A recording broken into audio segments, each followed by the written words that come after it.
Hola, familia es un mito, pues la discusión pasa por ser otro, ¿no? Por supuesto, sí. Como todos los jueves, a las 3 de la tarde, pulso social, que nunca he entendido, o sea, ¿qué es eso de pulso social, no?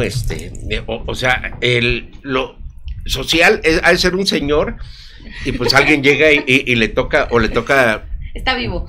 Claro. Sí. No Puebla, digo porque Puebla está muerto, hace mucho que está muerto, la cultura en Puebla está absolutamente muerta. Pero ya estamos aquí, mi querida Vianey Méndez, su servidor Víctor Vaca, esperando que llegue Morsa, alias Rojo, conocido en los bajos mundos de la UAP como el abogado Eduardo. Así es. Pero, pues a ver si llega, porque el pulso social se puede percibir si fuese la 25. Si la 25 fuese un ser humano y los coches fueran sangre atorada, la 25 estaría muriendo en estos momentos, Sí. ¿no? No Sí, tendría sí. ninguna razón de ser. Bueno, y anéxale que ya empieza a lloviznar también, ¿no? Entonces... Bueno, empieza a lloviznar, pero en serio, el tráfico está insufrible. Seguramente Morsa ha de estar estencileando el colectivo en el que viene, ya lo agarró la patrulla, y bueno, no, tenemos que desconocerlo todos. Pero bueno, pues vamos a hablar en lo que llega a él, un poco del proceso de lo que es la plástica. La plástica en Puebla, ya la platicábamos con mi querido Edgar Ruiz, en el sentido de que pues hay un discurso que existe, pero que no es contundente, ¿no? Hay galerías, hay artistas plásticos, ¿sí? Inclusive voy a hablarle a alguien más, porque hay alguien que trabajaría también el stencil, igual que Morsa, que es un amigo solamente que hace otro tipo de stencil. Es un artista plástico, mi querido Luis Andrade, el legendario chino. Ya cuando lo conozcan van a ver de qué se trata. Pero bueno, el hecho de abordar la calle con plástica. En Puebla ha pasado algo lamentable, y es el hecho que, sobre todo el Instituto Municipal de Arte y Cultura, ustedes saben que es el avant-garde de la cultura en el mundo, pues lo que ha hecho es darles becas, ¿no? Darles becas y pedirles que pinten una familia feliz sobre el Boulevard 5 de Mayo, que pongan a trabajadores contentos, ese tipo de intervenciones que era lo que originalmente era rayar una pared. Pero bueno, aquí todo se mediatiza a través de esos procesos. Y bueno, vamos a invertir empezando con comerciales para que le dé tiempo de llegar a mi querido Eduardo, Morsa o Rojo, o como quieran llamarle. Bueno, el primero va a ser un autopromocional. El próximo domingo, dentro del encuentro de narradores y poetas que se hará en el Istmo de Tehuantepec, voy a dar una lectura alrededor de las 6 de la tarde, va a ser por Zoom, seguramente vamos a crear el evento, ¿no? En el Face de Viva Cultura, el Face, no tenemos Face, estamos en una estación que dudamos que exista porque son virtuales, y lo virtual en términos, ¿saben? El término virtual es un término de inexistencia, ¿sí? Algún día puedes decir, es que virtualmente me caí de la cama, quiere decir que no se cayó de la cama. Momento, claro. Cuando decimos nosotros vamos a una estación virtual, quiere decir que no vamos a ningún lado. En realidad podríamos estar en una cantina, en un bar, podríamos estar en Profética, en el tráfico. Así es. Y la virtualidad todo lo gobierna. Sin embargo, ahora las cabezas del mundo, como cada vez se hacen más pequeñitos los cerebros, pues dan por sentado de que nosotros estamos pasando por una estación que se llama Pulso Social, que está en la 25 Oriente 407-1A de la colonia Feavista, Puebla. Es que no puede ser chula cuando tiene un tráfico como este, y hoyos por todas las calles. Así Dios, o sea, vamos, orden. Todavía estuviera del lado del Carmen, pues estaríamos hablando de abolengo por lo menos, ¿no? Incluso esta zona, la ciudad llegó originalmente cuando ya excesivamente a la 25. Después de la 25, ¿para acá eran maizales? Imagínense, quitaron 3 milpitas para poner un edificio donde ahora estamos, para que vean cómo esta realidad virtual hace el mal desde antes de que nazca.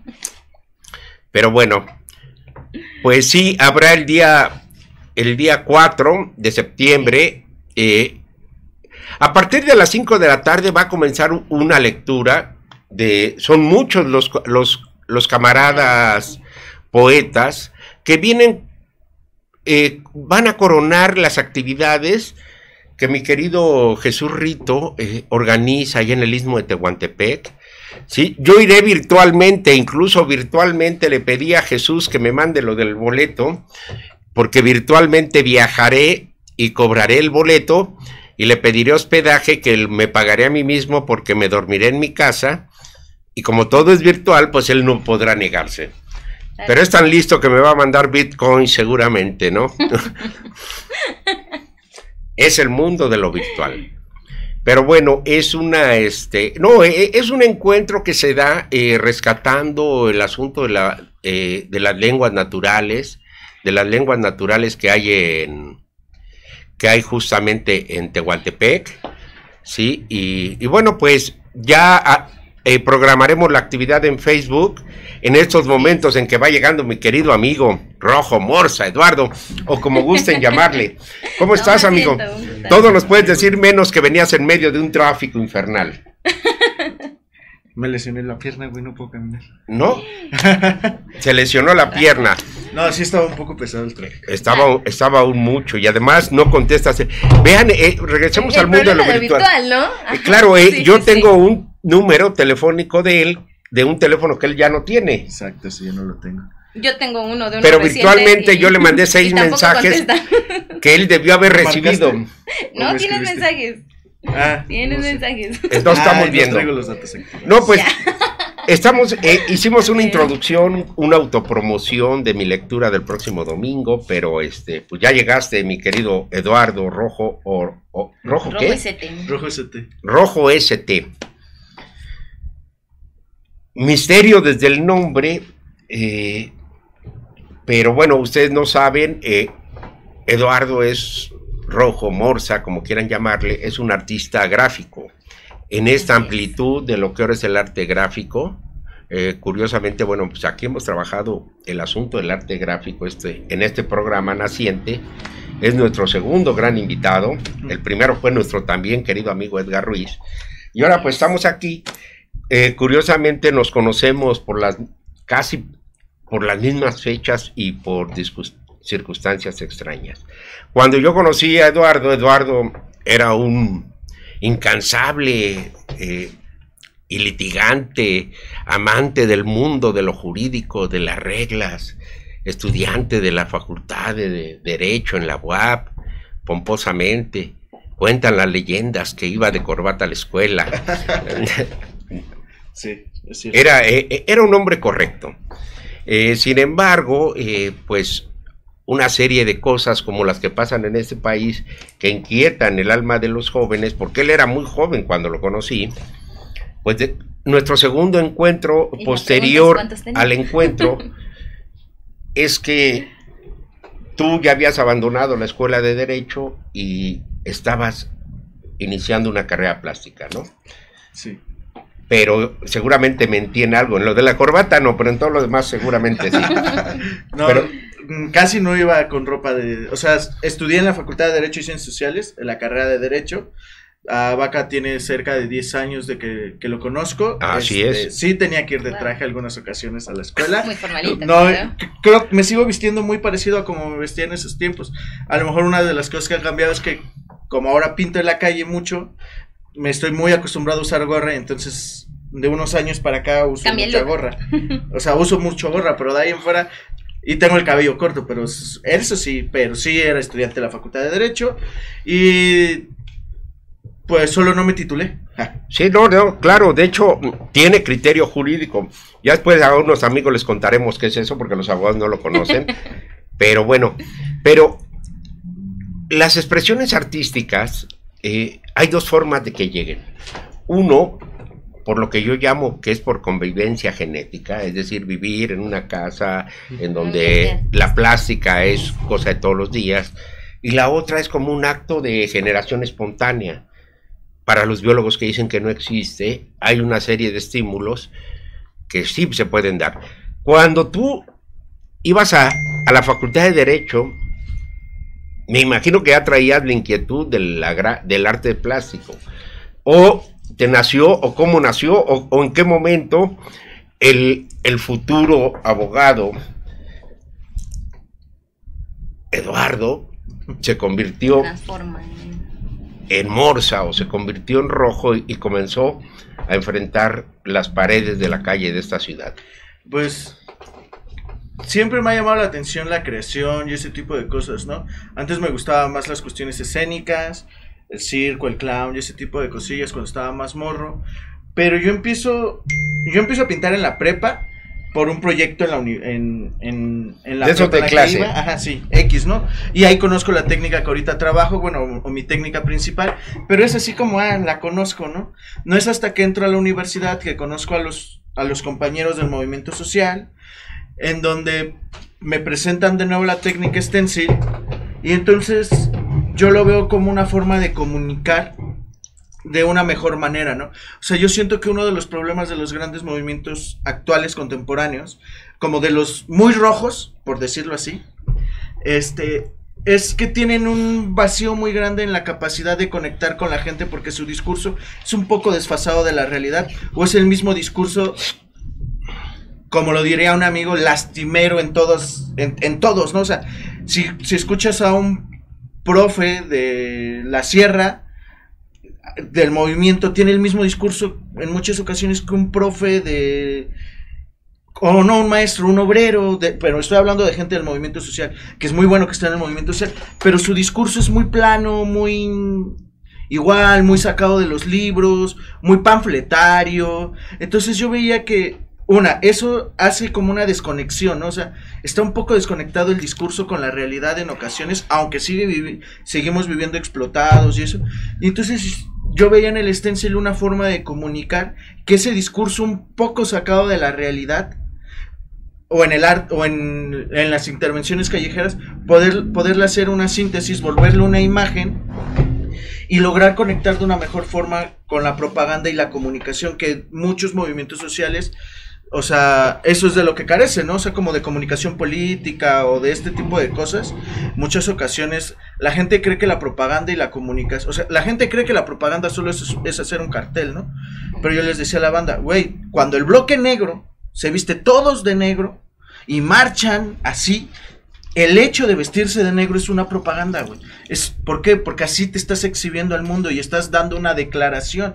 Al dar una declaración estás comunicando, y al comunicar estás diciendo, esto es lo que quiero que vean de mí, y mucha gente no entendía esas cuestiones, ¿no? O sea, el hecho de que el bloque negro se vista de negro tiene un porqué y tiene unas circunstancias concretas en donde tu discurso lo quieres llevar a otro grado. Y entonces me empezó a interesar el hecho de que a través del stencil se podría sintetizar muchas cosas que daban mejores resultados que con un volante de discurso lastimero de decir que los pobres debemos rebelarnos contra los ricos y que viva Marx, ¿no? O sea, yo soy comunista, yo estoy a favor de eso, yo estoy a favor de la transformación radical de la sociedad, pero una cosa es cómo lo que sientes y otra cosa es cómo lo dices. El fondo siempre tiene que ver con la forma, y la forma es esta cuestión que se tiene que adaptar a la sociedad junto con el fondo para que pueda llegarse a comunicar, ¿no? No es lo mismo decir puto Peña a poner un stencil en donde tenga unas orejas de burro. Lo mismo, es una degradación de una imagen, pero no es la misma forma de entregar esa degradación. O tenga unas orejas de puto, ¿no? Ajá. Es decir, ¿cómo serían? Pues a lo mejor colgándose algo, ¿no? Ay, perdón.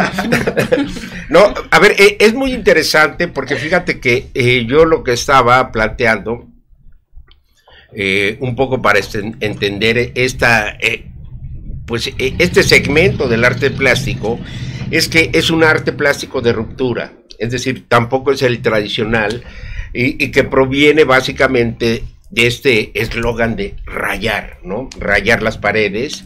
Ahora, bueno, ya lo agarran en tonos bien fresas de me voy a rayar la mano, ¿no?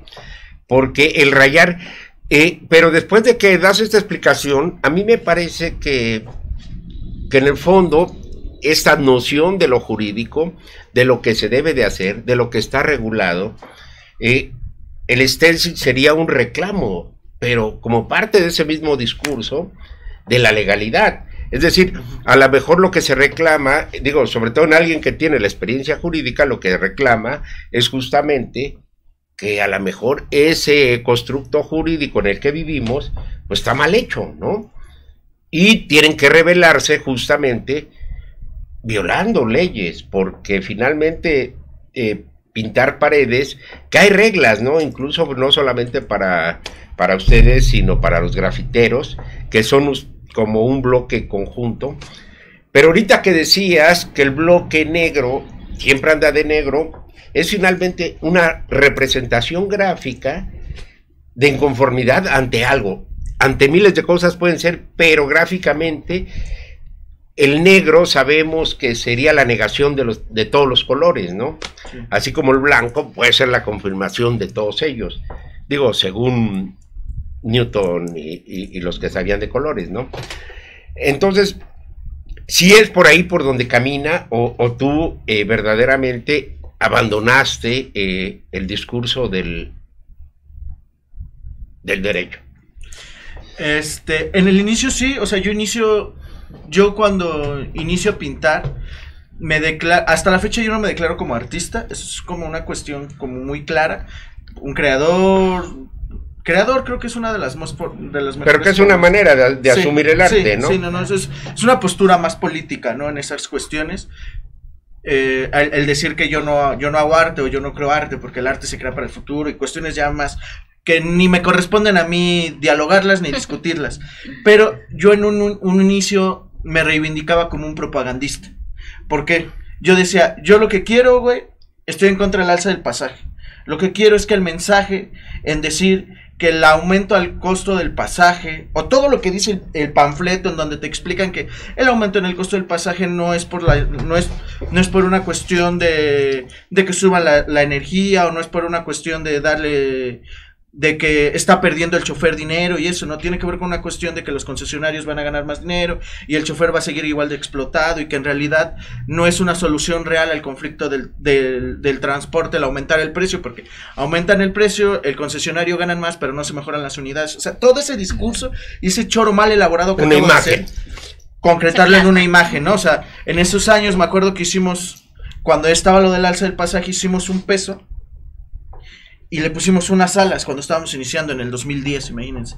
Hicimos unas alas y abajo le poníamos una frase: que no te lo roben, que no te lo vuelen, ¿no? Hicimos otro donde era un camión y abajo estaba prendido y abajo decía: si nos queman los salarios, quememos los camiones. O sea, esa síntesis, volverla a imágenes y también consignas. Entonces yo decía a la banda, yo soy propagandista. ¿Por qué? Porque lo que yo quiero es lo que yo creo que es correcto dentro del movimiento social, se tiene que hacer, y veía que mucha gente no le daba la importancia y no veía el gran valor que tenía el stencil, pese a que ya habíamos tenido experiencias, no el stencil, sino el arte en la calle, la gráfica, el graffiti, claro, o como la importancia que le daban a la propaganda era muy poca, ¿no? Entonces, pese a que ya habíamos tenido la experiencia del APO, con la Asamblea de Artistas Revolucionarios, con Azaro, claro, que como ustedes saben, cuando Oaxaca, se conforma la APO, la Asamblea de los Pueblos Populares de Oaxaca, los maestros llaman a conformarse en asambleas por secciones o por barrios, y los artistas crean la Asamblea de Artistas Revolucionarios de Oaxaca, que se hicieron ultra famosos por la cantidad de intervenciones que hicieron en la calle de protesta a través del stencil, el grabado gran formato, la serigrafía, y llenaron y le dieron toda una forma de discurso, ¿no? Por ejemplo, Omar Cabezas, en uno de sus libros autobiográficos que escribe, en el segundo, que es Canción de Amor para los Hombres, le dedica todo un capítulo, aunque es una novela histórica, pero dedica todo un capítulo a hablar de cómo en la calle el pueblo, a través de las pintas y la ilegalidad, estaba recobrando la palabra, ¿no? Porque los medios de comunicación no la estaban dando porque estaban a favor de Somoza. Entonces, de ahí nace este deseo de pintar y de eso. O sea, hasta la actualidad, mi creación artística, el que dice que no es artista o mi creación, claro. No nace de un pedo interior. O sea, no nace de una cuestión catártica de expresar de afuera hacia adentro como muchas otras. No, yo no soy alguien que interioriza.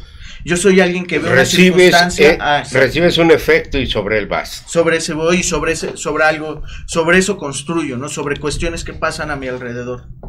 Podríamos decir, digo, hay esa eterna discusión que a mí en lo personal me parece absurda entre los figurativos y los abstractos.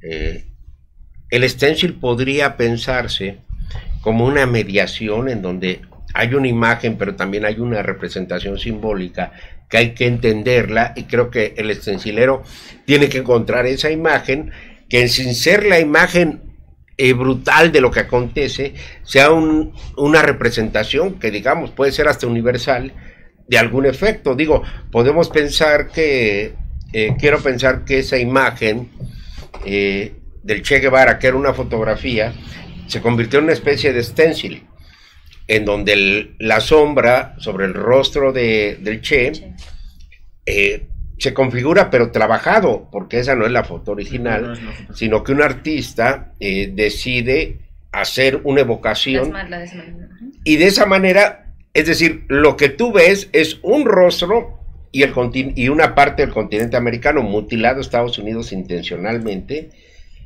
y lo que hace es todo un discurso, es decir, se logra a través de ese par de imágenes, al parecer sin asociación ninguna, todo un discurso revolucionario que ha durado por lo menos 50 años en América Latina, ¿no? Yo creo que deviene un poco de esta cuestión de la síntesis de la imagen, ¿no? Lo que hablábamos. Y si hay stencil del Che, ¿no? Del concepto, de hecho, sí, hay muchos. Incluso hasta lo ponen. La foto que le hizo, ¿cómo se llama este señor? Que le hizo una foto que es muy famosa, que es la foto que se reproduce en todas las playeras y eso, no recuerdo cómo se llama el fotógrafo. Esa foto la han hecho también stencil, yo creo que 80 veces. Al menos mis amigos, ¿no? Nada más. Sí, claro. Los de la militancia, o sea, claro. una infinidad de veces se ha realizado. No, incluso hay variaciones sobre ese stencil, sí, ¿no? Como la que tú comentas, ¿no? Donde ponen de repente, lo mezclan con América Latina y eso. Yo creo que eso es bien interesante porque, al final de cuentas, el stencil es gráfica, ¿no? Claro. Y la gráfica viene del dibujo. O sea, de ahí viene, de las luces y las sombras, ¿no? O sea, toda gráfica se trabaja con base en el dibujo, que tiene una diferencia con la pintura, y se basa en el dibujo, y se basa también mucho en esta cuestión de la síntesis de la imagen, ¿no? Como apenas fue una exposición que se llama De Primera Intención, en donde el maestro Manuel Tenedor hace dibujos muy complejos, bueno, no muy complejos porque se verían muy fáciles a la hora de verlos, pero solo es línea, ¿no? Solo es línea y línea y línea, y con esa línea logra sintetizarte tanto la imagen, que es muy básica y muy simple y muy reproducible, pero también es muy complejo lograr hacer con el dibujo eso, ¿no? Ese impacto. Esa síntesis de la imagen, ¿no? Lo que dice Vaca, como de que con la pintura pues tienes la capacidad del color, los volúmenes y todo eso que te da, pero cuando lo reduces tanto a un stencil de una sola capa, solo el negro, solo las sombras, o sea, sí se necesita mucha capacidad para lograr hacer, y también que a la par lo llenes de un concepto que pueda comunicar algo, es complejo realmente. O sea, la labor gráfica es compleja por esas circunstancias, ¿no? O sea, ese nivel de síntesis de la imagen y de la conceptualización de la imagen que debes de llegar. Así es. Hasta donde da ahorita mi memoria, recuerdo los primeros stenciles en México 68, ¿no? Un stencil muy famoso burlándose de de los 5 aros engarzados, ¿no? De ese tipo, y la calle, y se llenaron las calles, y ser estencilero, tiene razón, era en cierta manera, tenía el mismo valor que el que estaba repartiendo el volante, ¿no? Pero ahora, Puebla, ¿cómo está el stencil? Fíjate que es muy curioso porque el street art y el arte urbano en Puebla, o sea, y el stencil en concreto, hay mucha gente que hace stencil. O sea, muchos hablan de Oaxaca, que es como una de los lugares en donde la gráfica en la calle es muy representativa, con otras vertientes como el grabado y otras cosas, pero también con stencil, porque después del 2006 es una punta de lanza muy importante. Hablan de DF, porque pues en DF, al final de cuentas, bueno, CDMX, la capital, pasan muchas cosas. O sea, la marcha que aquí es de 1,000 personas, es una marcha medianamente grande. Allá son de 10,000, 15,000 personas, ¿no? Las movilizaciones, wow, o mayor, ¿no?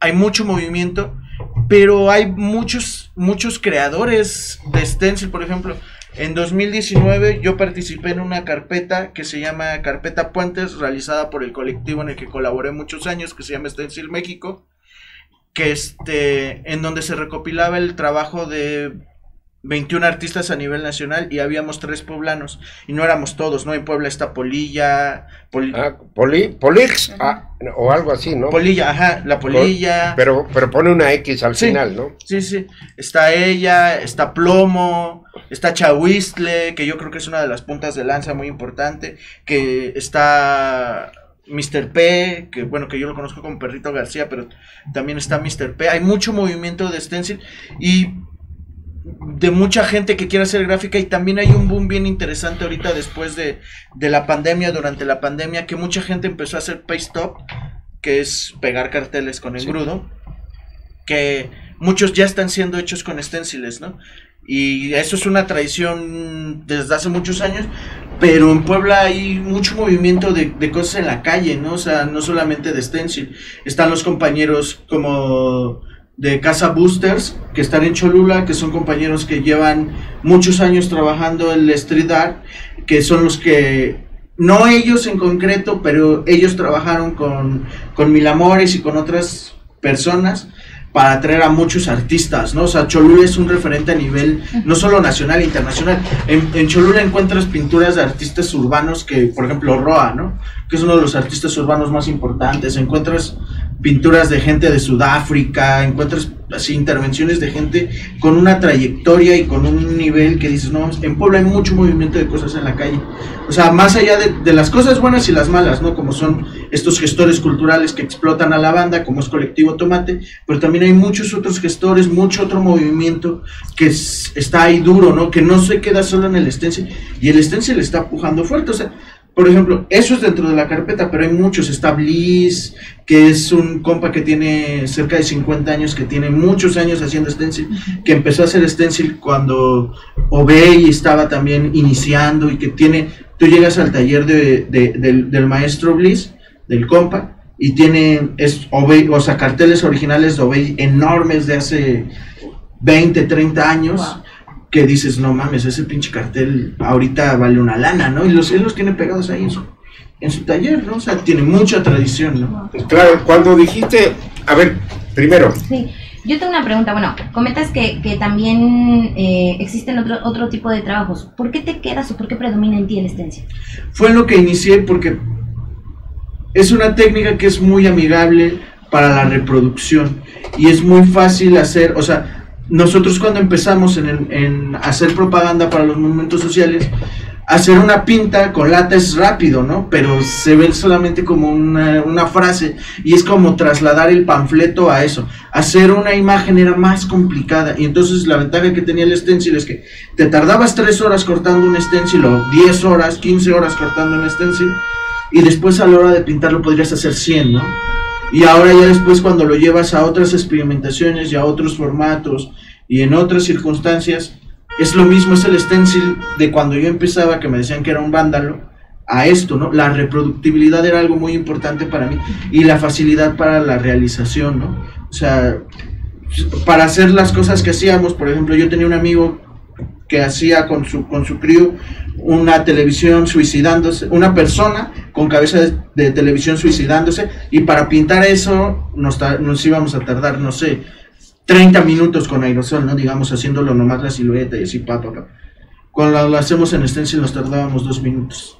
Claro, porque llegabas y lo pegabas y sacabas una lata con una válvula choncha, y 2, 3 pasadas y vámonos, nomás le metías un toque de color ahí y ya. ¿Cómo? Eso. Muy bien. Hablabas de, y cuando dijiste Grupo Tomate, hay un proceso también de comercialización, e incluso en donde los responsables de las instituciones culturales de Puebla pues los han canalizado, ¿no? A través de les vamos a dar esta pared, les vamos a dar una beca, qué buena muestra de innovación, y entonces hay un proceso como de todo lo contrario de lo que sería la esencia de tanto del graffiti como del stencil, y hay personas que incluso bajo la técnica, no con o sin capacidades estéticas, pues son los que se han acercado a las entidades estatales. Y después quiero que me hables de este proceso que yo llamo de institucionalización, porque finalmente hay una lucha entre la rebeldía y la normalización de esto. Participaste en un concurso donde te fue muy bien, que promociona una firma grande. Sí. Entonces digo, hay como que las contradicciones propias de algo que, bueno, yo insisto, si tiene 50, 60 años, siguen haciendo, ¿no? Sí, bueno, este proceso, yo pintaba al inicio solamente por una cuestión de que yo quería ayudar al colectivo en el que yo pertenecía. De repente, recuerdo mucho a Caras, al maestro, que es uno de los compañeros con los que empecé a pintar, que decía, yo primero iba a la escuela y pintaba, y después pintaba e iba a la escuela.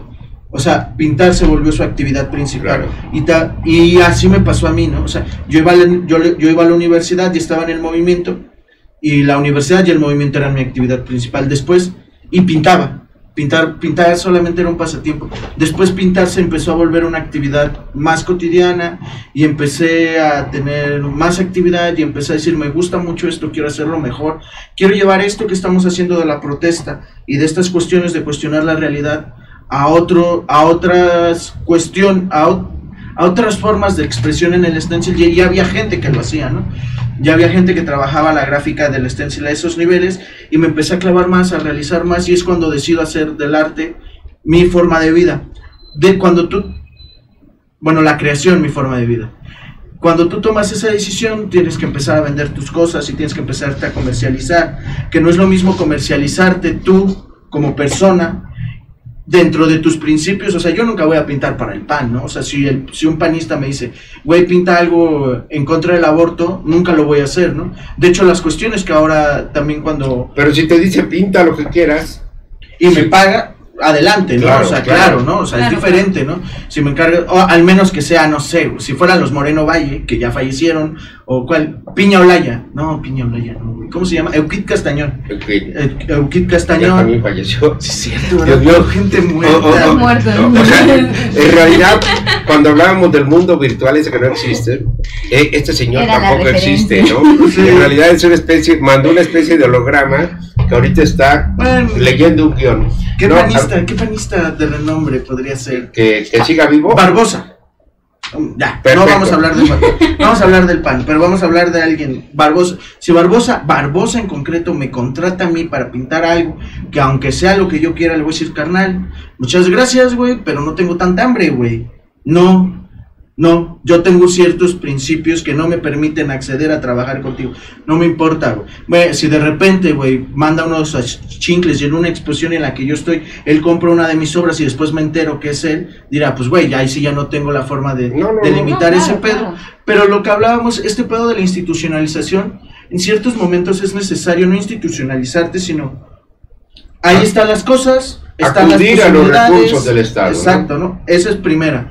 Y dos, en este caso, soy yo el que está decidiendo, ¿no? Soy yo el que está optando por ir y meterme a un concurso y tomar la decisión y tratar de ganar ese pedo y decir, pero también lo estoy haciendo dentro de mis parámetros y con la imagen que yo quiero, y soy yo, Eduardo Rojo Morza. La situación con este tipo de gestores culturales que bajan recursos para supuestamente apoyar el arte urbano y el street art, y también ayudar a mejorar los barrios históricos o los barrios, es que ocupan un discurso simplemente como una forma de lucro. Y yo no estoy en contra de que la gente lucre con su trabajo, no, o sea, yo cobro por pintar, ¿no? Porque pues tengo que pagar mis viajes, tengo que pagar mi comida, mis chelas, todo tengo que pagarlo, ¿no? No es, o sea, pintar es un trabajo y pintar debe ser remunerado y debe de ser dignificado. Tú sabes a quién le regalas tu trabajo, así como el taxista que de repente lo parabas y le decías, güey, me acaban de saltar, dame un ride. Te decía, ¿sabes qué, carnal? Te doy un ride. Él decidió regalarme el trabajo porque me vio en la necesidad. El problema de estos vatos es que ocupan un discurso en donde quieren generar un apoyo social a una comunidad urbana, cuando en realidad lo único que están, en primera, están ayudando a la gentrificación, ¿no? Porque el proyecto gentrificador de las zonas que están pintando es un proyecto gentrificador que, si tú vas a la Facultad de Derecho y Ciencias Sociales, hay tesis de sociólogos que hablan del proceso de gentrificación, y el proceso de gentrificación a nivel global está muy demostrado que se apoya mucho del arte urbano, porque llegan a un barrio obrero donde es barato vivir, y entonces que está cerca de la zona céntrica, y empieza la expansión del centro, y dicen, bueno, ahora esos güeyes que viven ahí los tenemos que sacar. ¿Qué es lo primero que hacen? Y tenemos que traer inversión de otro lado. Ponlo bonito, güey. ¿Qué es lo primero que hacen? Vamos a pintar murales para rescatar el barrio que está muy cerca del centro, y empieza a pintar murales, y entonces la gente dice, ay, no mames, ya no se ve tan feo. Ahora vamos a pintar, vamos a poner la remodelación, ¿no?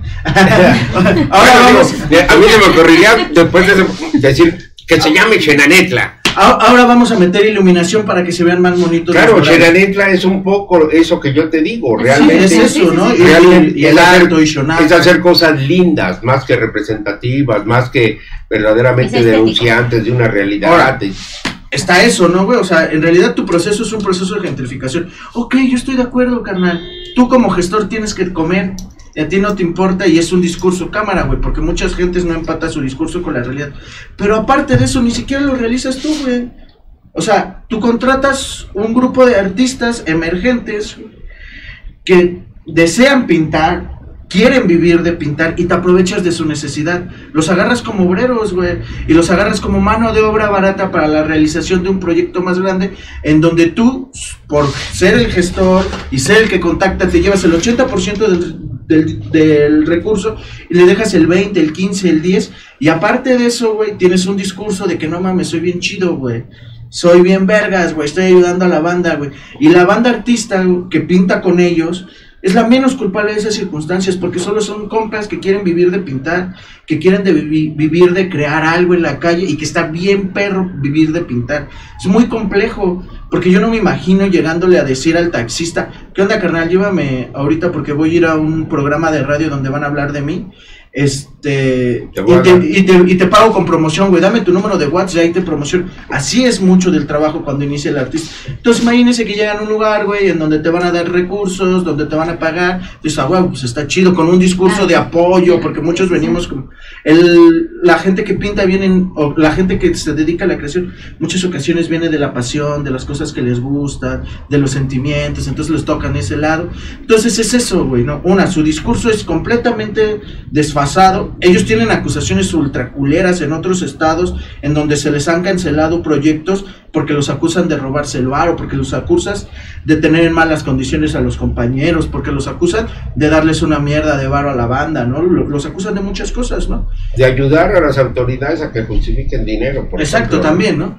Y lavado o sea, justamente en una ocasión tuve una plática con alguien de ellos y me dicen, güey, es que nosotros somos donataria autorizada. Le digo, carnal, Felipe Calderón tiene fundaciones donatarias autorizadas. O sea, Margarita Zavala tiene fundaciones como donatarias autorizadas. A mí no me vas a venir a chorear el pedo fiscal, que porque como estás ahí, güey, y te fiscalizan mucho, uy, no mames, son buenas personas y no explotan a la banda, le digo.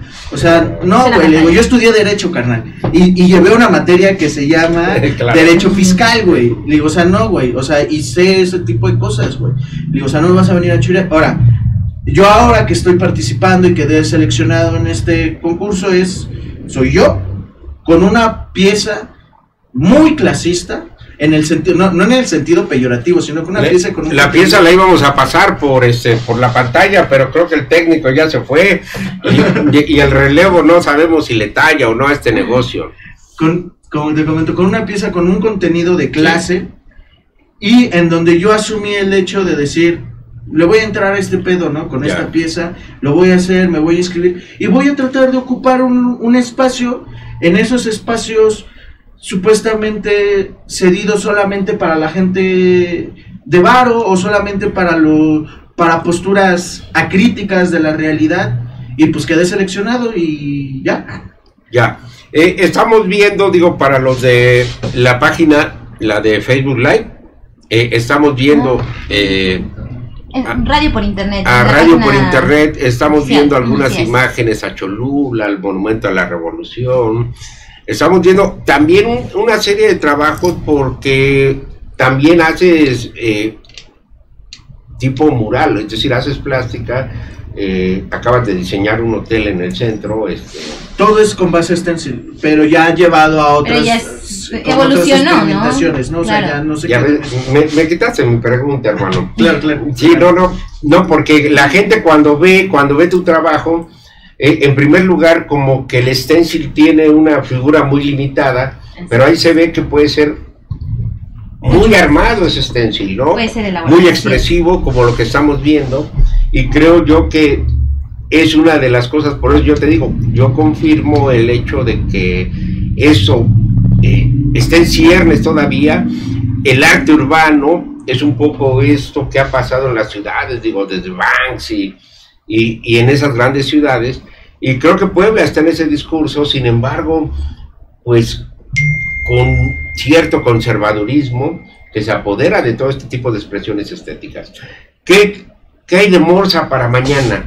O de Rojo, o tal vez se convierte en Batman, ¿no? Bueno, Rojo ST es mi AKA de artista urbano, de stencilero. Y ¿qué viene? Tengo varios proyectos. Uno de los más importantes, como ya comentaste, es la realización de la intervención ahorita en este abierto de pintura de Lumen, en donde quedamos 4 compañeros seleccionados en la categoría de arte urbano. Eran 4 categorías, era la categoría de pintura, dibujo, ilustración y arte urbano. Se mandaron más de 7,000 piezas y fueron más de 3,000 participantes, y en la categoría de arte urbano seleccionaban a 4, yo quedé seleccionado dentro de la categoría.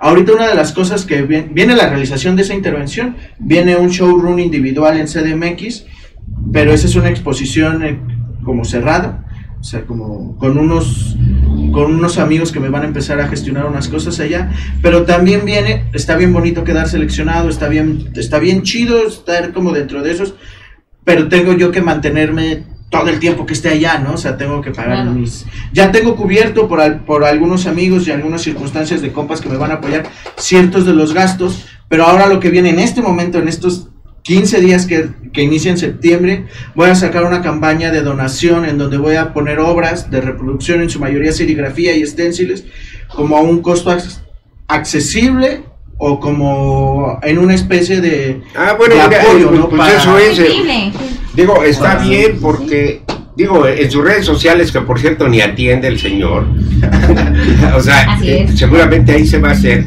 Pero dijiste una cosa, o sea, es para juntar un varo para que te mantengas en una situación en donde fui seleccionado, y se me ocurrió una broma, pero que tiene sentido en lo social. Te diría, ¿por qué no te subes un camión, avientas una rola de Rodrigo y los atracas? Porque los estencileros, los grafiteros tienen esa imagen de delincuentes, ¿no? Porque están haciendo algo que sí es delinquir, porque delinquir es violar la ley. Sin embargo, no son malvivientes, pues, que sería otra cosa. Malvivientes hay de traje, ¿no? Sí. Pero esa imagen del grafitero, del estencilero, del que raya las paredes, del que nada más firma, está sancionada. ¿Tú crees que eso debe de cambiar o sería parte inherente? Yo hasta la fecha sigo haciendo cosas ilegales, ¿no? O sea, yo hasta la fecha, ahorita que ya pintar es una de las actividades principales que tengo, bueno, mi actividad principal de ingresos, mi forma de vida, pues, ¿no? Y en la mayoría hago cosas legales y cosas de comisión y venta de obra y esta campaña de donación que voy a hacer ahorita. Yo luego me salgo de Profética sin pagar, eso va a ser ilegal. Yo también. Pero con autorización de pero bueno, yo sigo realizando las intervenciones en la calle ilegales.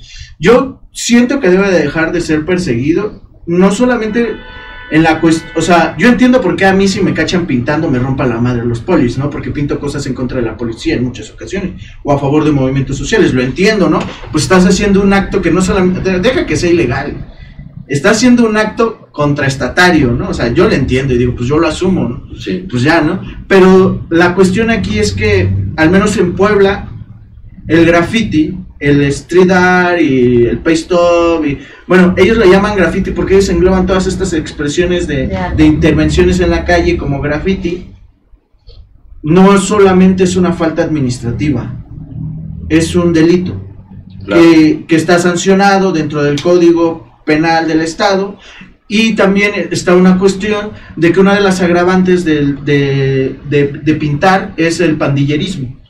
Y entonces el pandillerismo, a grosso modo, es cuando un grupo de personas se asocian, no es delincuencia organizada, porque esa es otra cosa, claro, se juntan para realizar un acto ilícito muy rápido, ¿no? O sea, como las claro, pandillas que vamos a robar ahí, cámara, y roban una vez. La delincuencia organizada es un proceso más profundo y más complejo, pero bueno, una de las agravantes de la calle es el pandillerismo. Y la delincuencia organizada tiene una base que habla de narcóticos, sustancias prohibidas, es decir, es otro tipo de...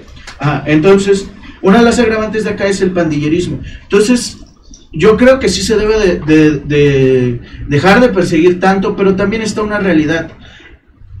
El graffiti, que lo podemos resumir como pintar tu tag o hacer algo en la calle sin permiso, siempre va a buscar ser ilegal, pese a que haya muchos de sus expresiones muchos de sus expositores que se hayan trasladado a la vía legal y se hayan metido al mercado de arte normal. Siempre va a haber expresiones de personas que no quieren, que simplemente buscan transgredir la realidad y el status quo, que es un acto muy egoísta. El graffiti deviene de un acto egoísta, ¿no? En muchas ocasiones, y no lo veamos como algo malo. En otras ocasiones deviene de un acto colectivo de transgresión, pero siempre va a haber gente que va a querer salir a pintar las fachadas de la calle solamente por una cuestión de querer decir, aquí estuvo el Pelos, o Renata, te amo, ¿no? O sea, siempre va a haber esa expresión y... hacerse visible. Hacerse visible, exacto, ¿no? O sea, yo recuerdo un amigo que en una ocasión cuando hablábamos que los grafiteros en la mayoría vienen de barrios marginales, venimos de barrios, yo no soy grafitero, pero vienen de ahí, pero viví muchos años en la cultura del graffiti, porque no eres dueño de nada, no eres dueño ni de tu casa, ni de tus tenis, y en una sociedad en donde te dicen, vales más porque más tienes, con una lata de aerosol te apropias de toda la ciudad, ¿no? Y eso es bien interesante, porque en el graffiti sí, entre más estés pintado tu tag, o el tag de tu crew, que es como el tag de tu colectivo, más vales, porque más te estás apropiando de la ciudad. Siempre va a haber ese deseo de la apropiación de la ciudad, de demostrarse. Entonces, nunca van a poder domar a la gente que hace intervenciones en la calle, porque hay gente que no está interesada en ser comercializada, y siempre va a estar ahí. Se debe de dejar de criminalizar, o sea, porque es eso, ¿no? Una cosa es verlo mal y que no te guste, y otra cosa es la criminalización, claro, de esas expresiones. Pero incluso ese acto, cuando los aprenden, de repente, entre el mundo de los grafiteros reales, cuando los agarra la policía, es como una especie de sello de garantía, ¿no? O sea, ya estás en esto, e incluso esa cosa de que no le avisen a mis familiares para que no me saquen, ¿no? Hasta que cumpla su sanción, que son administrativas por lo regular. pero sí es como un acto de consagración, ¿no? Pues no sé, o sea, los grafiteros yo creo que no lo ven como un acto de consagración. Entiendo tu punto de decir, es como decir, pues te la tienes que tragar, güey, en esto pues estás claro, y te la vas a tragar así, ¿no? La asumes, ¿no? La asumes. Pero además, o sea, se alcanza, digo, como un bautizo, ¿no? Sí, es claro, así como que como una iniciación. Te apañaron, pues ya estás de este lado. Ya sabes que no todo es que no todo es nada más tomarse fotos en el spot que estás pintando y eso. O sea, eso es una realidad, ¿no? Y también entra lo que decías hace rato, ¿no? No solamente es como esta ilusión de quiero vivir de esto y voy a hacer esto y me proyecto bien emocional, sino también pues la contraparte, ¿no? Sí, claro, nosotros una vez nosotros en marchas nos han querido sacar gente y entonces, bueno, no nosotros, amigos los han querido sacar gente que anda pintando durante las marchas y de repente llegan sus amigos de esa gente y le dicen, no, tranquilos, son nuestros compas. O llegan, pasó algo muy curioso hace unos años, una marcha del 2 de octubre, estaba yo haciendo unas pintas, y de repente llega una amiga y me empieza a gritar, maldito, ¿quién te pagó? ¿Por qué vienes a reventar la actividad? Y se me queda viendo, y ya después me fui, me cambio, llego, la saludo, ¿qué onda, cómo estás? Me dice, eres tú el que venía tapado, ¿verdad? Digo, ¿por qué, güey? Dice, porque tus ojos son muy característicos de ti, güey, o sea, tienes toda la barba y eso, pero cuando tu forma de mirar es muy característica. Y ya se acercó y me ofreció una disculpa también porque fueron a hablar con ella y dice, güey, eso es este vato, cabrón. Y dice, no puedes decir que ese vato es infiltrado, tú lo conoces, güey, sigue igual de jodido que cuando iba a la universidad, güey. Dice, no, ¿verdad? Entonces, eso, ¿no? Esa cuestión como... Bueno, y digo, se nos acaba el tiempo, pero tocáis un puntazo, claro, que es un poco la criminalización por parte de la misma banda hacia todos los que rompen el orden de esa misma banda. Y me refiero en concreto, yo recuerdo una marcha en el 2 de octubre allá en la Ciudad de México, que es la única que hago, yo no marcho en otras circunstancias, y de repente, evidentemente, pues íbamos los del bloque de los maestros de la facultad, cuando pasamos y están unos chavos, pues, el bloque, los anarcos, y dice una maestra, es que esos vienen a reventar, y yo dije, güey, esos son nuestros alumnos, ¿no? Digo, algo se está haciendo mal en esta sociedad, porque esos muchachos no siempre, y hay que decirlo, no siempre, las más de las veces no buscan reventar, sino tienen su propia forma de expresar todos sus desacuerdos, ¿no? Pues mi querido amigo, qué gustazo que hayas llegado, quedó esto, vamos a seguir, nos vas a contar cuando regreses, y si no, pues atracamos aquí en la 25 algo, para que te vayas tranquilo, sí, y esperemos que no sea la primera vez que nos visitas, el arte se sigue moviendo, y nuestro programa pues esperemos que dure mucho, y cuando quieras, pues aquí tienes tu espacio, y bueno, pues gracias a todos, ya vieron su trabajo, a través de las redes va a ser interesante, porque no saben que cuando los artistas plásticos mueren, se da cuenta uno de la buena inversión que hizo, ¿no? A mí me pasó con Cuevas, a ustedes les puede pasar con Rojo, Morsa, y el día de mañana una obra que les costó 10, vale 100,000 pesos, ¿no? Esperemos. Pues bueno, pues gracias Vianey, gracias Eduardo, gracias a producción, ya se fue, pero queda Alberto, gracias, y señores, nos vemos el próximo jueves.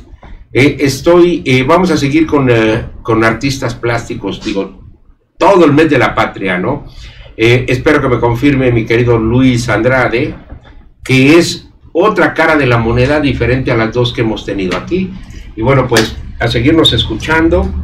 Gracias a todos y nos vemos el próximo jueves.